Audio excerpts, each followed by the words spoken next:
નમસ્તે ખેડૂત ભાઈઓ, કરીશું એક મહત્વના સમાચાર વિશે. સમાચાર મળી રહ્યા છે કે તેના પર નજર કરીએ તો આ ખેડૂત પોર્ટલ 2.0 માં નવી યોજના શરૂ થઈ ગઈ છે. હવે ખેડૂતોને ઓનલાઈન અરજી કરી શકશે. ચાલો જાણીએ કઈ કઈ યોજના આવી ગઈ છે. આપણે જો પાક સંગ્રહ ટક્ષર એટલે કે આપણું સ્પેશિયલ ખાસ ગોડાઉન, આપણે જો વાત કરીએ તો ગોડાઉન બનાવવા માટે ખેડૂતોને છે સહાય મેળવવા માંગતા હોય તેને 50% અથવા 1 લાખ રૂપિયા સુધીની સહાય છે અત્યારે ખેડૂતોને મળી રહી છે. હા, બીજી એક ડોક્યુમેન્ટની વાત કરી લઈએ તો બધી યોજનાઓ ઓલમોસ્ટ એક તો આધાર કાર્ડ, બેંક પાસબુક, 7/12 યોજના પ્રિન્ટ, સહીવાળી અને બિલ વગેરે આ ઉપરની માહિતી છે ડોક્યુમેન્ટની માથે.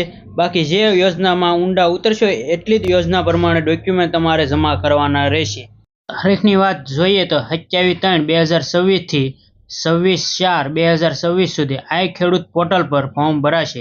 આપણી ચેનલ પર બન્યા રહો એક નવા વિડીયોની સાથે, નવા ટોપિકની સાથે. પરંતુ મિત્રો, જો આ વિડીયો તમને ગમ્યો હોય તો વિડીયોને એક લાઇક, એક શેર, એક કોમેન્ટ અને એક મિત્રો ચેનલને સબસ્ક્રાઈબર કરવાનું ના ભૂલતા. આ તમારા માટે રોજે રોજ નવી નવી માહિતી આપણે લાવતા